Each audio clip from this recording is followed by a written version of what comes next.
This episode of Cello Chat is brought to you by Carriage House Violins of Johnson String Instrument. Please visit us at www.carriagehouseviolins.com.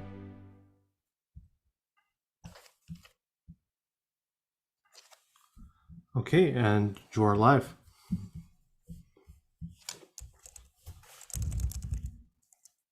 Hello, Cello Bello fans. Good evening, good night, good morning, depending on where you are listening from. I think this is my third or fourth cello chat on Cello Bello, and I'm so pleased and I feel so honored to be in this wonderful platform. Cello Bello has been doing a wonderful job, especially during all the pandemic, to bring to cello lovers lessons, chats, videos, and it has been a wonderful, wonderful job. So I'm very much admiring this platform, and I'm, as I said, very pleased and happy to be here tonight. I would like to talk a little bit about the topic of my chat, the joy of practicing. Why the joy of practicing? Well, because I face every day this situation with my students or the students here in masterclasses, and it's one of the most, I think, most difficult things to teach as a teacher to the students. I would start with a quote from the great composer György Sebök. You know, he's not only a great composer, he's also a coach, and many great musicians go to play for him, to listen to his advices, and also a lot of young musicians. My son, who's a cellist, was happy enough to be there to go to Budapest to play for him and to get his advices, because he was absolutely in love with the quartet music. So I saw one of his teaching videos, and at one point he said to the cellist performing, the result is not urgent. The search is interesting. Because result is not urgent doesn't mean the result is not important. Of course the result is important, but not urgent. What is fascinating for us is the search, is to experiment, if we have to learn a Beethoven sonata, many young people are anxious to learn the piece instead of trying to spend as many time as possible, as many weeks, as many months in company of Beethoven and through Beethoven music to learn about cello playing, to learn about music making, and to learn about how to become also a better human being, because through the music of these great masters, we go through experiences, we go through emotions, through thoughts that otherwise we would maybe never face. And this is absolutely wonderful. We are I think we are in company of all these great masters. We can spend as many time as we want because they bring to us a lot of things. And also the second important thing would be that we don't practice to avoid mistakes. We practice so we learn from mistakes. Mistake when we practice is something that happens often because we are experimenting, we are looking for things. So it's normal to make mistakes. And then from that mistake, we have to learn. We don't have to feel guilty or anxious about it. Also, an important thing is to work on our own voice. We don't learn cello to play only to play cello. We learn cello to have our voice and a specific voice. Everyone needs to find his own inner voice to play the cello, to make music with, to communicate with the audiences.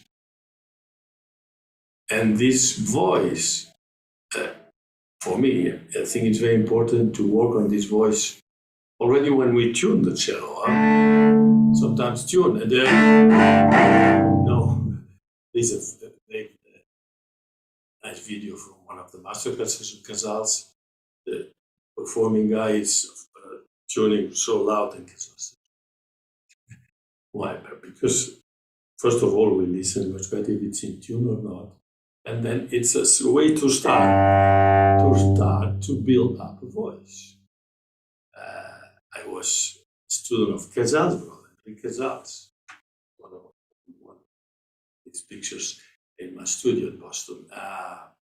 We started every lesson with a scale, but it was not only about intonation. He was very, very demanding on intonation, but about making music with a scale, which means connecting the notes, avoid to hear the string chords, avoiding hearing the bow change.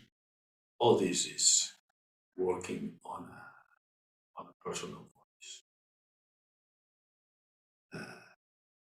And also when we practice Dupont, Popper, anything, it's to build our voice, to build a relationship with the instrument that it's very personal, and at one point the instrument becomes part of ourselves. That's why it's also very important not to listen only to our sound, but to listen to our body. We play body. If we play with a twisted body or tight hand, tight bow hand, the sound would never be good enough to build anything. So all these topics, all these questions about the joy of practicing are very important. I hope that we are going to have some questions about it. Have we got questions? Yes. Hichan is here to help me, one of my students. Hi guys. Mr. Claret, Mina Hansen asks, what is the best way to practice accuracy and correctness? I find that the same places of a piece will trip me up, and I don't want to create muscle memory of the incorrect way. For example, incorrect shifts. Well, I don't want to create a bad muscle memory. Well, we may start with bad muscle memory because we don't do it well. What we have to do is starting with a bad motion to be able to get to a good motion. Yeah, we need to be 3 persons when we practice. One person is the one who decides what to play, score or scale or arpeggio or tune the cello. Yeah? The second person is the one who plays, and the third one, which is the most important one, is the one who should sit in front of us listening. If there is an agreement between what we read on the music and what we play. And through this listening, this is the most important part. Through this listening, we have to go through an improvement. But as I just said before, we have to listen to the body. Sometimes we are doing a shifting and we just want to get the right note. No, we have to listen if the motion is smooth enough. We have to listen to our hand. If the hand is tight, it will be not good, and the motion will be good. Sure. We have to listen if our bow hand is smooth, also strong, but flexible enough to create a good sound. Radu, not tight. things that we have to take care of. But through the year, we practice listening. Next question would be, what is the first thing you do on the cello every day? Well, when I take out my cello of my case, I first tune the cello. But I don't have a routine. Some days, especially if I have maybe not played the instrument for 2 days because I have been traveling or teaching too much, I play a scale. But as I said, the way I used to do it with Enric Casals, or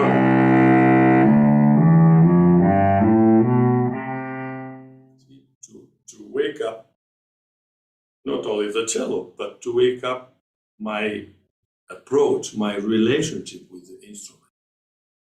To try to get, of course, to the many memories I have of all my cello life. And sometimes, because I have to learn a piece, I go directly to the piece and I start. I don't have a routine. Next question. But sorry, that doesn't mean that the young students, they may need to have a routine to start with. Scale, a good sound, not too fast, arpeggio, double stops, that would be good. For sure, thank you. Next question is, why do you practice? What drives and motivates you? Anything that helped during the pandemic?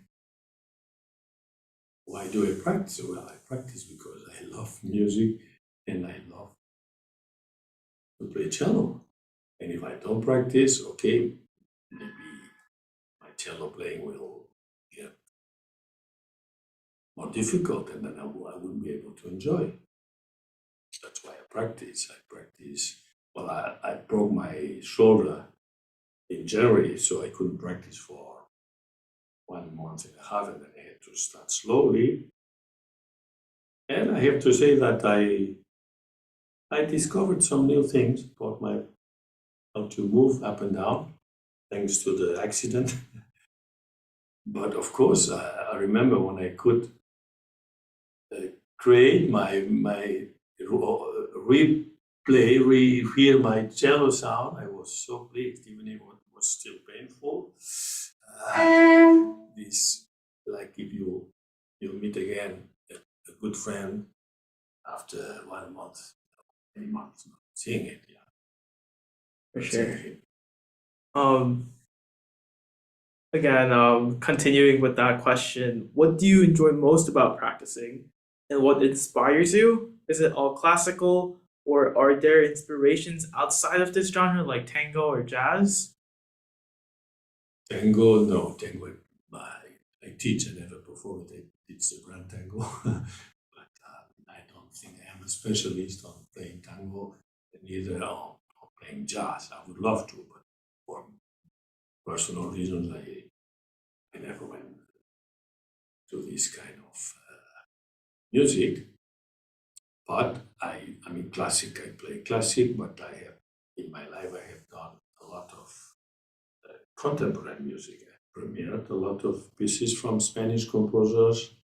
I played pieces from Boulez, from Xenakis, from Lutoslavsky, from Penderecki, working with all these composers on their pieces.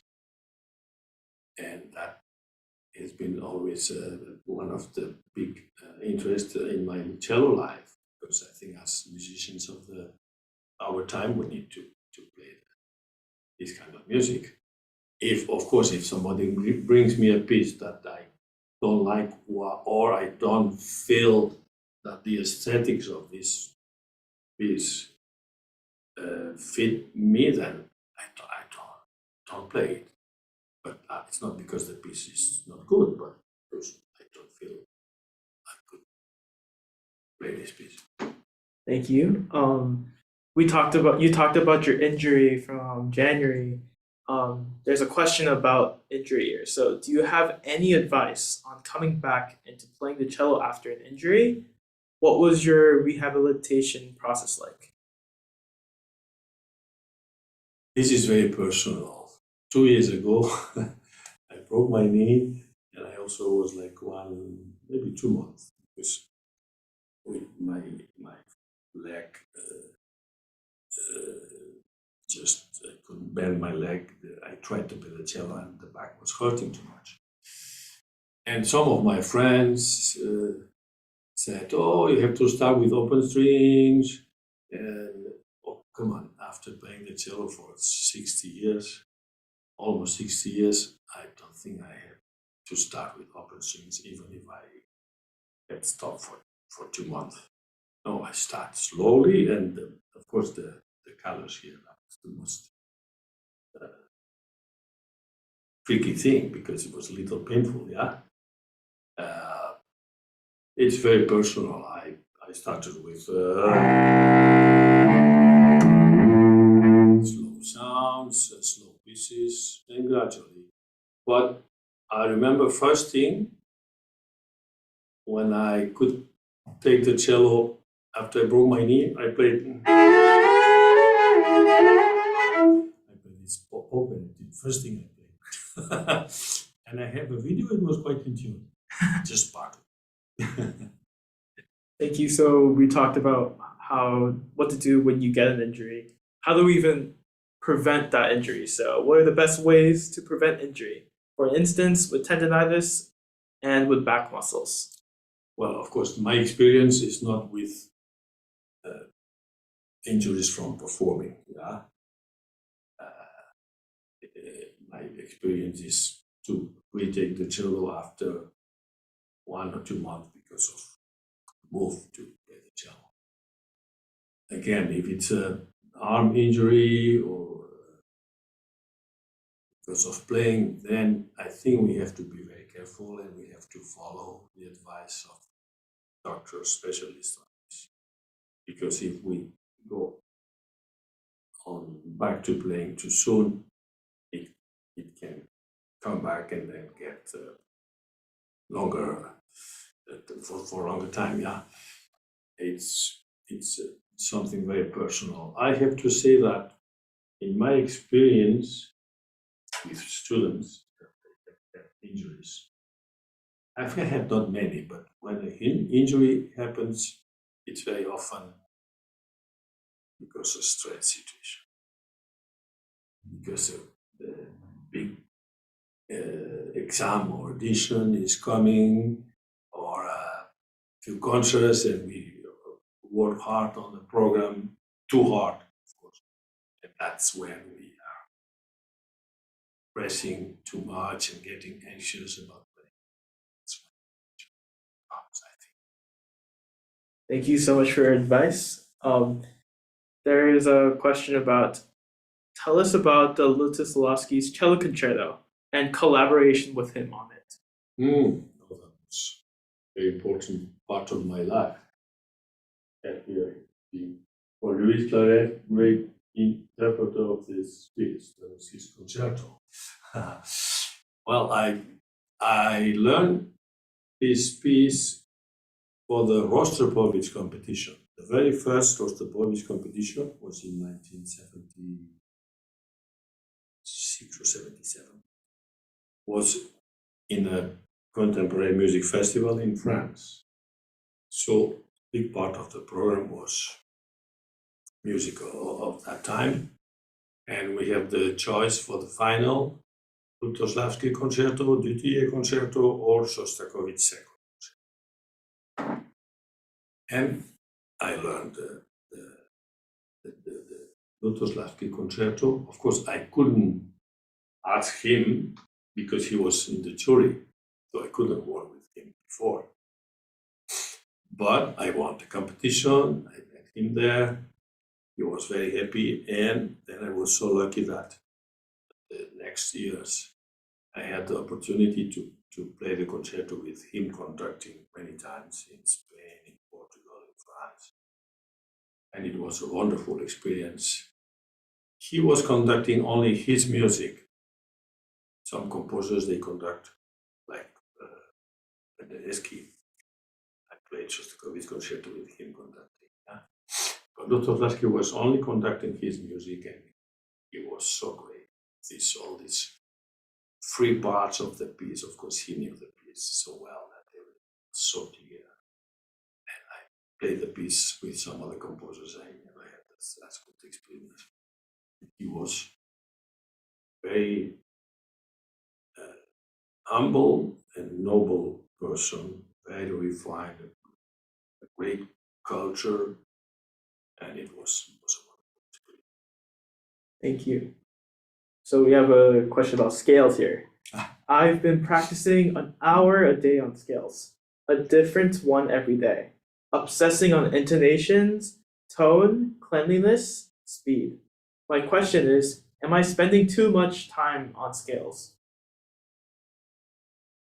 That's also very personal. You have to feel if at one point you play a scale for nothing. If at one point you play for nothing, stop and do something else.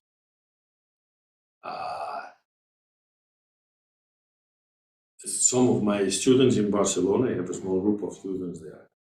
They have in middle semester they have a technical exam, which is Boston, and they have to play scales. So I ask them to play scales, like first 4 notes by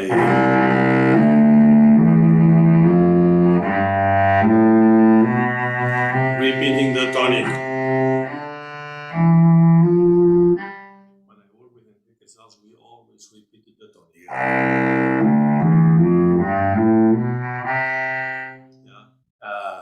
Then 4 notes, then 1 octave, 1 bow, then 2 octaves, then 4 octaves, and then 4 octaves up and down in 1 bow.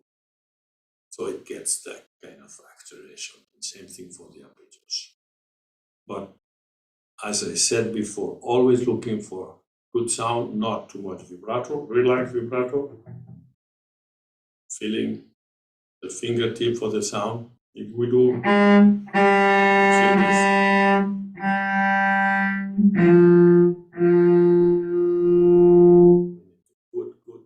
for sound, left hand is as important, minimum.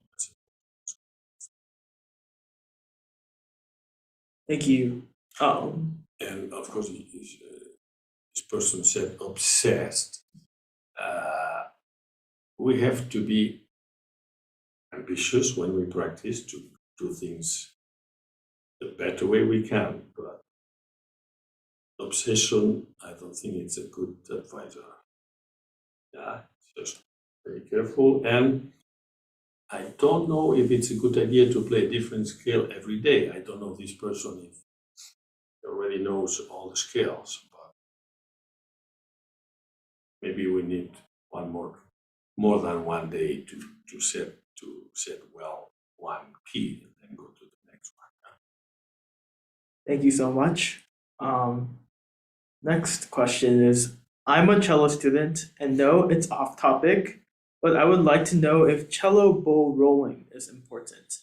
Is it necessary to roll your bow? What advantages of bow rolling? If it's talking about this, of course, it's very important because we have to decide if we play with whole bow hair or less. If we play Bach with a whole bow hair, it gets like orthopedic.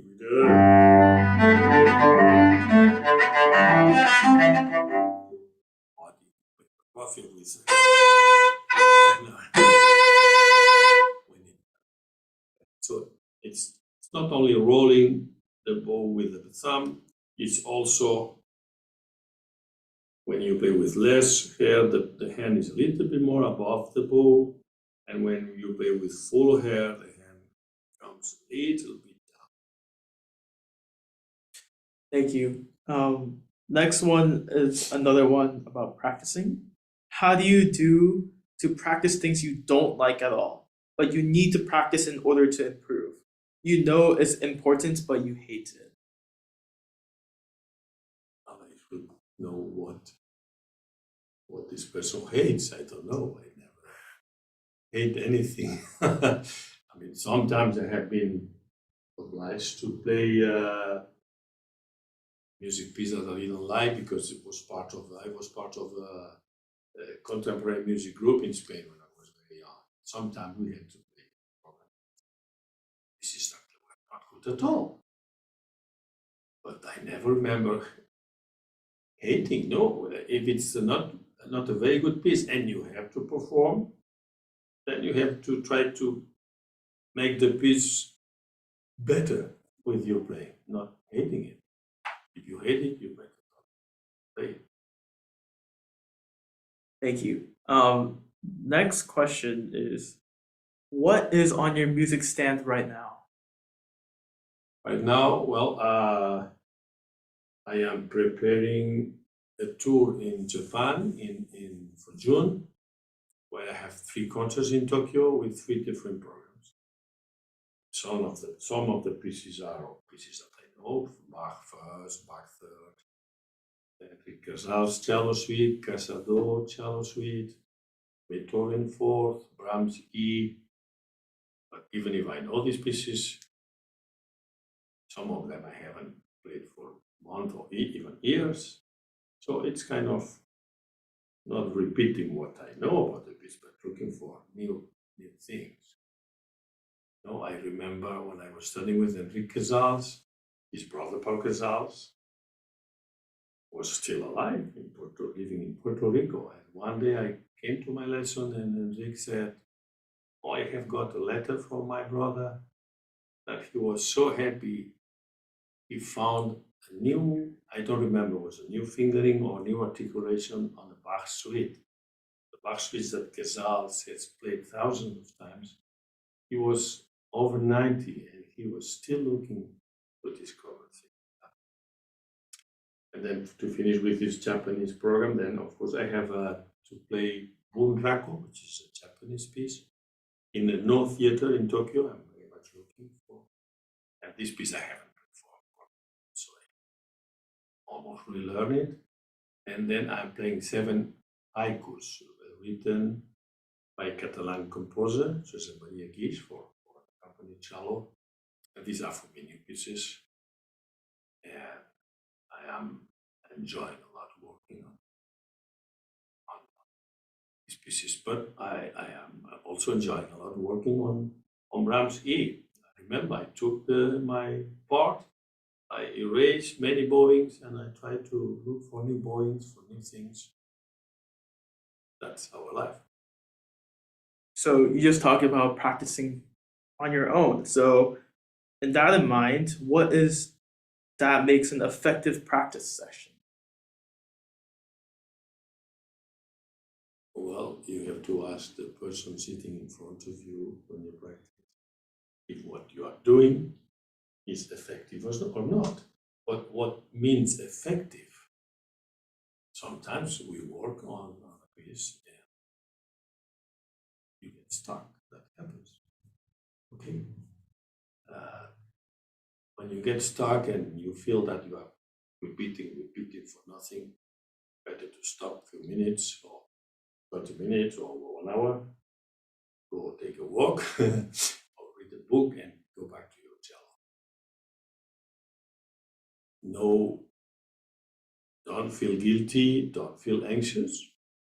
I mean, anxious if you have to play that piece the next day, then it may give you a little anxious feeling.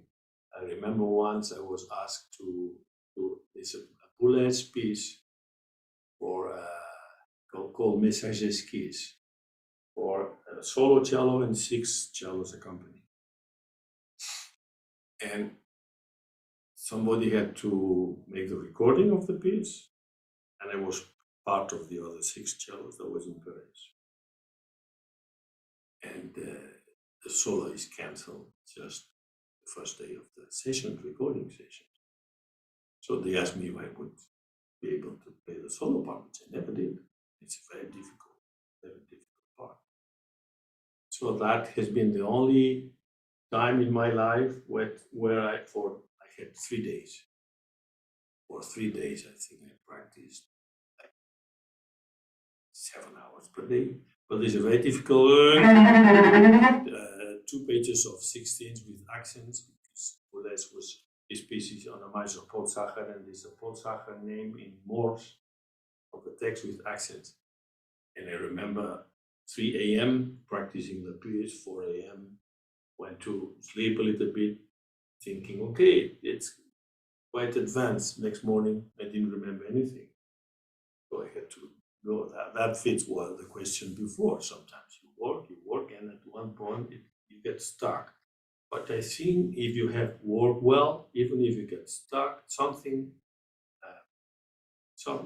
stays underneath, and if you then the next day you start fresh, I'm sure you take advantage of the 2 hours where you have been stuck. Thank you. So another question about scales. Should I vibrato on fast scales? How fast is too fast for vibrato? Again, you have to listen. I mean, if I do that, yes, it's too fast. If I do this, it's too. If I do this, it's too narrow. I have to listen to. Of course, I have to listen to my arm. What do I need to do to make a vibrato? It's not this motion. It's a parallel motion. It's the fingertip. That's why it's important to have a good fingertip contact. This I learned from this man here, Bernard Winkhaus. I never was his student, but we shared for many years a masterclass in France. And I saw him teaching many, many hours. And he was talking a lot about left hand. And he was changing the sound of many students just talking about. Of course, the bow is not good, no good sound. But left hand, I'm playing too much on the tip of the finger instead of resting with my hand, pulling a little bit back.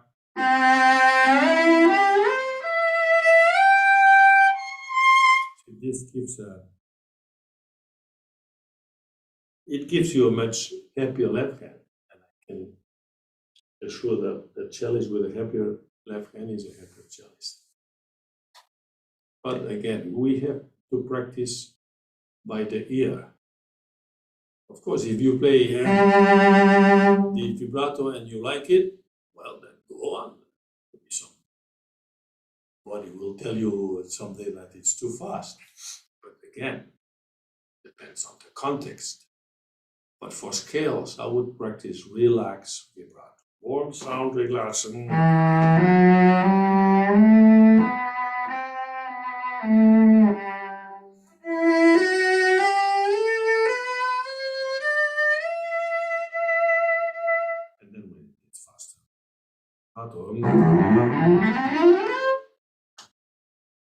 Thank you. So, again, with practicing, how many hours a day should one practice?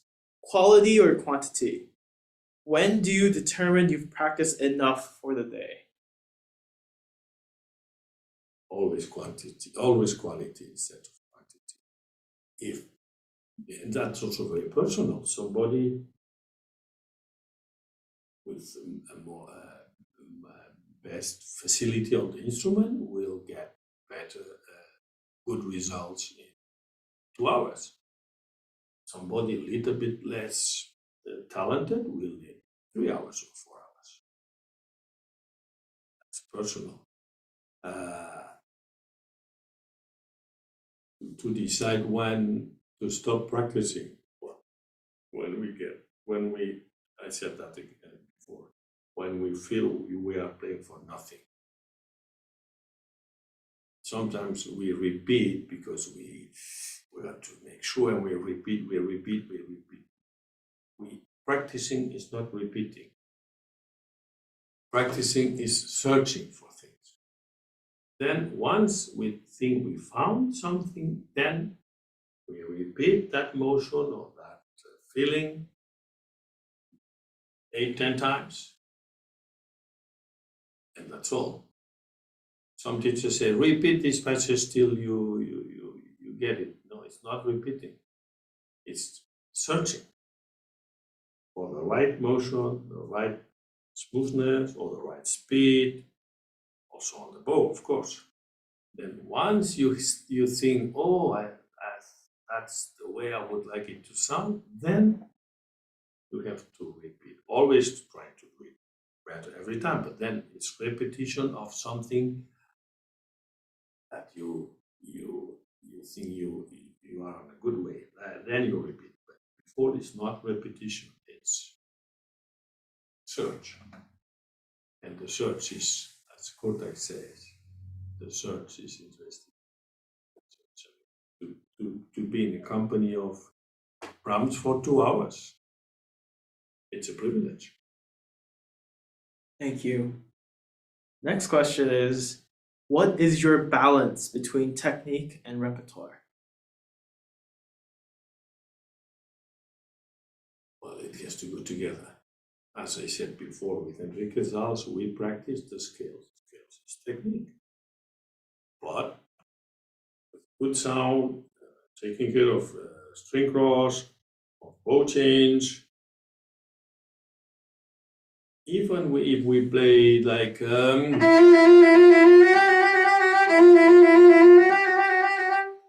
never think on it about just like a mechanical. It is always some direction. So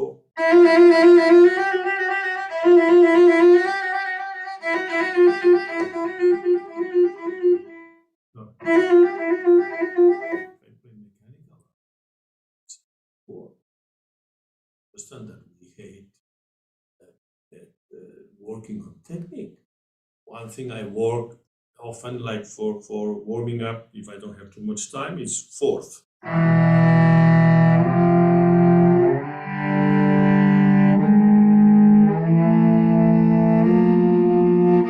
Because this stretches your hand. But for me, it's music. It's not just. Once you start one note is not music. It's sound. But this note, it's a context that comes from somewhere or goes to somewhere, then it's music. If I play, the me goes to the B and the B, then maybe back to a G.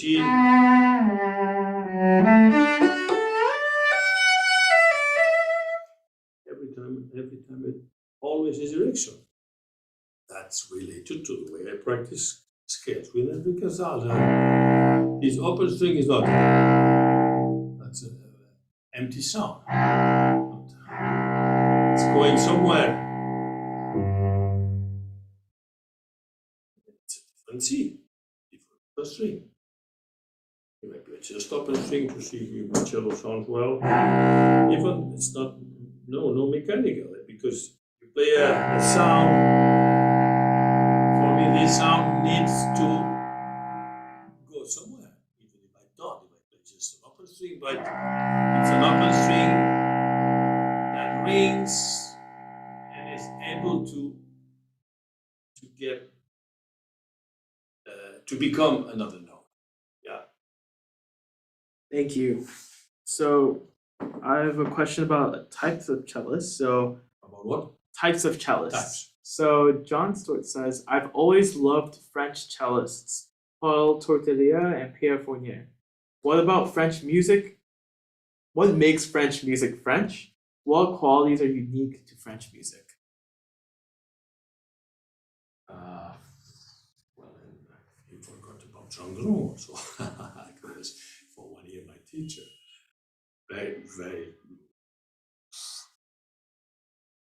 strong teacher. But for me, it was the good time to meet him, because I was 17. I thought I knew everything, and he showed me he knew anything. I didn't know anything. So it was a good time to, but just for 1 year. More than 1 year, he made it too hard. Yeah. French music. For me, French music, the vibrato on French music is often a little bit faster than, say, German music.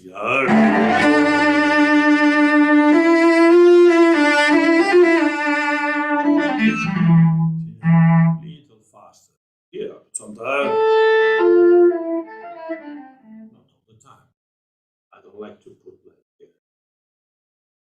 it's, yeah, but this aspect on little faster vibrato,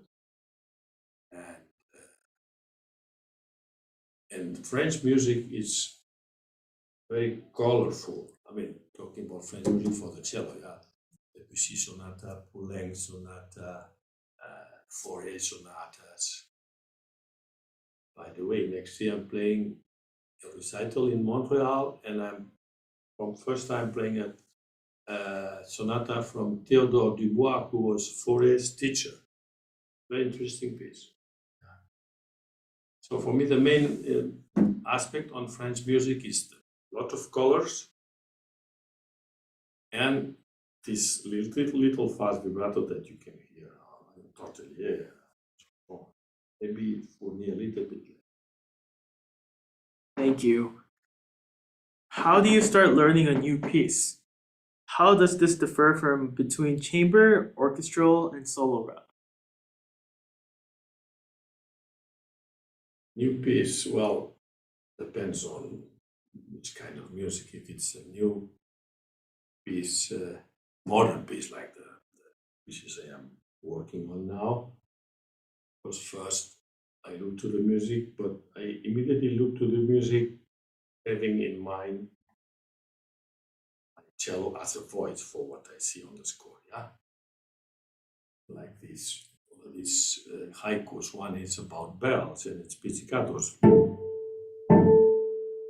then you start with the bow with no sound. Starting this and also the so pizzicatos to connect with the bow, I play with left hand, or one is like rain.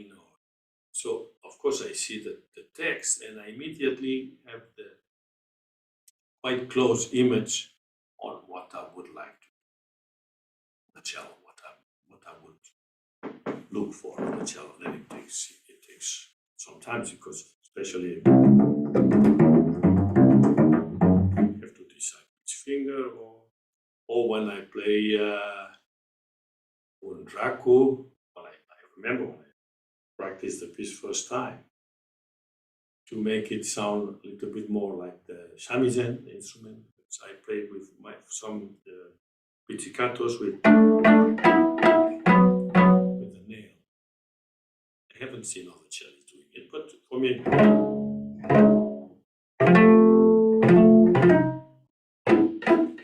so but I think if I look to the piece without thinking on my cello, I wouldn't find these colors. And related to the difference between chamber music, well, if it's chamber music, then these are pieces where you are alone. If it's a chamber music piece, then first thing you have to look to the score of the chamber music piece you play. If it's a piece that you know already, even if you have not played before, know the piece, you get into it. If it's a new piece, like once I had to play the Copland sextet for piano, clarinet, and string quartet. The piece on the score didn't look so difficult, but then the rhythms are so. And then I really had to look to the score, and in that case, if you can find a good recording with the score, listening to the recording because you don't have your colleagues there. Yeah, that's also a good part of the process. Talking about recordings, YouTube and Spotify, of course, they are wonderful tools for students, but sometimes some students, they are too much connected to it. Before learning the piece, they listen. No, you have to listen to I'm talking about the usual repertoire, yeah? You have first to have a little approach on your own, by your own, on the score and on the experimenting on the part you have to learn. And then after this, you can listen to recordings and then listen to recordings, making choices, okay? Because they are, as we know on YouTube, you can find good versions and very poor ones. So this is an important point. Thank you. So we saw that with like the haiku piece that you were strumming with like almost like a fingernail, which is a very, very good idea, I think. So No, that's not the haiku, that's the bunraku. oh yeah, that one. Yeah, so where do you get these ideas? Also, sorry, bunraku is one moment where it's the kind of Japanese flute. This I use also on Debussy sonata.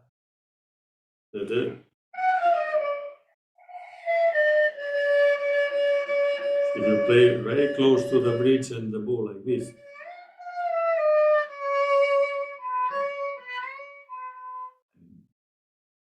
first time I looked for this color was in bunraku. It's really so. Cello has many colors.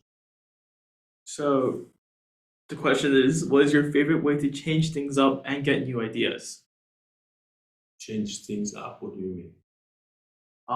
What I mean by change things up, like change your ideas, change or get new ideas. Like how are you inspired and how? Well, getting new ideas. To get new ideas, you have to be. I think you need two things. First of all, to have a lot of doubts on what you are doing. From the doubt, you are looking for someone to think. If you are not 100% sure, because if you go on stage, oh, this piece, I have very many doubts. Okay, I repeat what I have done. No. Doubts and curiosity. With these two things, I think they make you look for search. This is what the cortex says. The search is interesting. The search never ends. The search. Then when you get to know the piece, but this is like when you climb a mountain. Of course, when you get to the top of the Himalaya or whatever, wow. But if you get to the top of the Himalaya by helicopter, it's not the same feeling, and you are at the same top of the mountain. So that means that what is important is the way up to the mountain. And even if you suffer a lot to get up, you are enjoying it because you know what you are looking for. So no helicopters here. Looking for things. Thank you. I really like this question. This question says, which pieces for the cello do you think are underrepresented? I mean, are there works for the cello that are beautiful but not often played? I don't, for sure, but well, like this sonata from Dubois that I was asked to perform, I didn't know about it. It was the Montreal organization who asked me, and I looked to the music, and it's a very nice piece. For sure, they are underrepresented. Well, I think Hindemith, for me, it's underrepresented, like the beautiful solo sonata and two pianos, cello piano sonatas, well, unexpected the other for me, but because very often Hindemith is played like very heavy and hard composer. Don't think it's so. You play the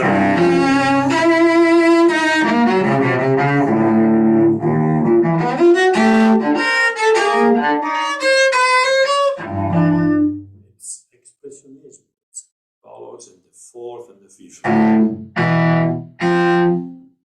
Or the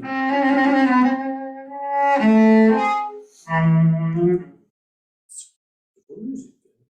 And some countries it's never played. Thank you. Another question we have is there anything we haven't discussed that you feel is vital to productive, creative practice sessions? Or if there's one thing that you feel contributes the most to this?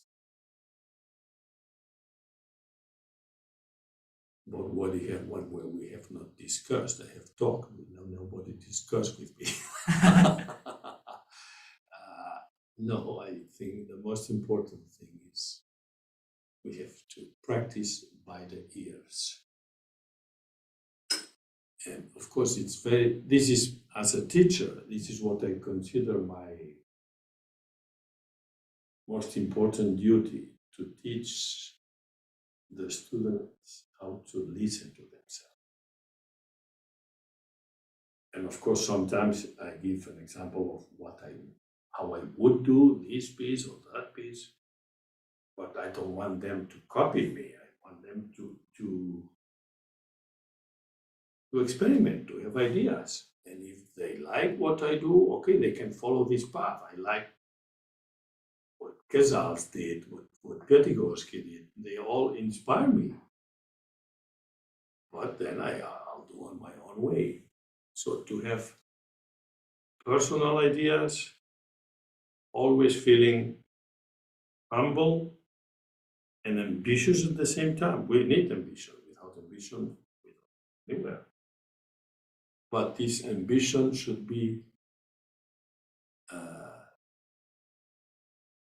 how we improve ourselves as cellists, as musicians, as human beings, by approaching these great masters like Beethoven, Brahms, Schumann, Mozart, Stravinsky, Penderecki, Luther. It's a privilege to be in contact with these souls. Sometimes I feel that the students, they are trying to get only their personal feelings on the music. No, through the emotions and the feelings of these composers, we find our own way, not through our personal feelings. When I had the concert when I was completely satisfied. One concert every 50 or 60 is when you feel that you have gone beyond your own feelings to meet these wonderful souls, ideas, and to bring them to the audience. And then, of course, everyone is everyone, different, and we don't have to be afraid to copy the composers, because everyone is different. I cannot have the same feeling for a Brahms in minor that you have, or that other cellists. I will have my own feelings, but based on what I think Brahms' feeling was. Thank you. So this actually corresponds with what you just talked about. If we are encountering a piece that composed in the mid-20th century or later, such as the Britten Suite 1, how would you encounter the phrasing of the markings are not that well indicated? Do it organically or our interpretations? The phrasing is not well marked. Sorry. Yeah, so the phrasing is not very clear in the music. So in the Britten Suite? I guess this person is asking just any kind of music in the mid-20th century or later, but he did ask, give an example of the Britten Suite number 1. Well, I don't think it's Britten Suite makes any difference with other pieces, but when you have the Bach Suite, you don't have any markings. Mm-hmm. Except on the 6th Suite, you have this 40 piano, which I don't much like. The music itself, the music has to speak to you. And of course, there are, I would say, rules, because the music starts, goes, and ends one section, next section, and then you have to be able to see on the music score where everything starts, goes, ends, next section, etc., where every movement has the climax. you have to be inspired by the music. I don't think Britain, maybe I didn't understand well the question. I don't think Britain Street is special in this. No, he's not saying exactly Burton Street. He's just any type of mid 20th century or later pieces. So like basically new music, and new music is not very clear. Yeah, because new Britain now, they are not. They are classical pieces. They will have many good recordings. But of course, when we face a new piece that we don't have any references, like when I started to learn the Lutoslavski concerto, there were no recordings at this time. So I had to buy the score and cello part and to work. And I was very happy that when I started to play with Lutoslavski, he corrected very few things. Maybe because for many years, as I said before, I was part of a contemporary music group in Spain. That was led by a Spanish composer, Joan Guijoan, who passed away a few years ago. He was my preferred Spanish composer. He still is. I have his cello concerto, solo pieces.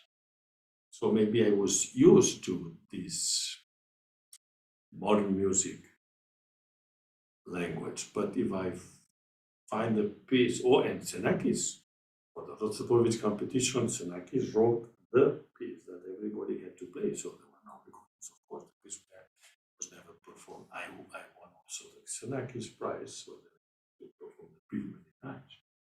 And that was completely new. Even Xenakis, I didn't know a lot of music, but he has another solo piece that I have learned before that helped me a lot. So you have to try to get to the soul of the composer through what is on the paper. I mean, but of course you have to go beyond the notes. You have to understand the meaning of the notes. If a composer writes something unusual, you have to try to understand why he wrote that. Not just trying to do, what does it mean? Maybe you're wrong. But my experience with many composers, if you really get into the music, you'll find something. Then sometimes with some composers, you surprise them by things that they have not think about on their music, and what you do is. So that means they are also flexible people. They accept little different approaches on the same piece, of course. Otherwise, we would have to play everything all the same. Thank you. So this person says, I experience a big gap between what I can do in the practice room and what will work when I play in front of other people. If you practice hard enough, does this gap ever disappear? No, I mean, we have all experienced these situations. When I was young, when I started with this contemporary music group, I was very young, I was 18, 19, and I remember I had a period where I sang my powers all the time, so I had to go through it. But I don't think it's practicing more. It's, of course, the mental approach, and also how you can work on breathing, on trying to change things on the angle, approaching the instrument. I don't think practicing 2 more hours would solve this problem. Of course, when you go on stage, you have to feel that you know the piece. But you have to know also that on stage, you may feel a little different than when you are home. Don't panic and try again out of this situation to have to bring a good to look for a good solution to this situation without getting anxious, without feeling guilty. these things in a conservatory, especially when you are a young student. It's not important at all. Try to learn now. Thank you. Next question is about Casals and Piotr. Casals and Piotr had different ideas on intonation. What did Casals teach you about this? Well, I was not Casals' student, I was his brother's student, yeah? Yeah, well, as we know, Casals they had this intonation depending on the expression, especially on half notes. You don't have intervals. Could be a little, if the note was important.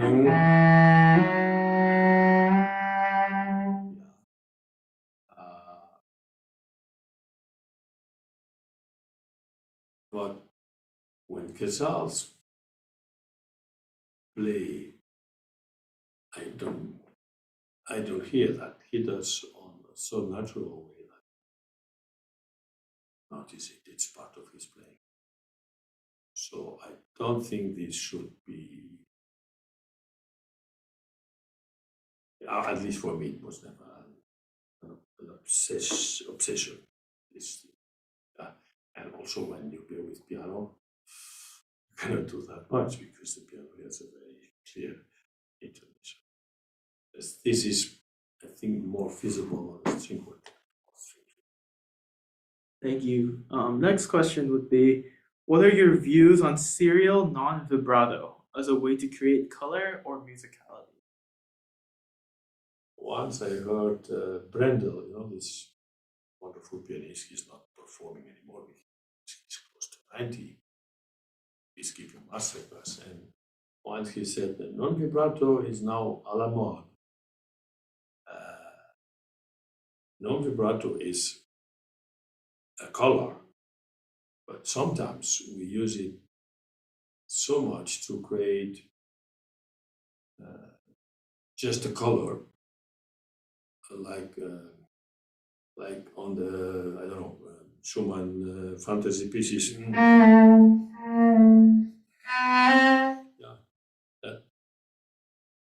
No, T-ram, they are different, but T-ram, that it, for me, it breaks the line. The non-vibrato is part of the color as far as it doesn't break the line. But more than non-vibrato is how you, like to start Schumann concerto, you can start, and then you go, but if you stop the vibrato, it stops the music. So you build up the vibrato with the phrasing, up and down. But the non-vibrato, it's a color like colors, but we shouldn't use it as a decoration. That's my feeling. We don't have to decorate the music. Music has its own decoration. You have to find it. Thank you. Or when we play Bach Saraband, of course. So,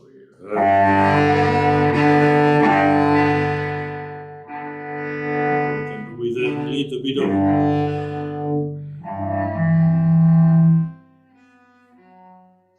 Then when non-vibrato, the bow has to be a little bit more.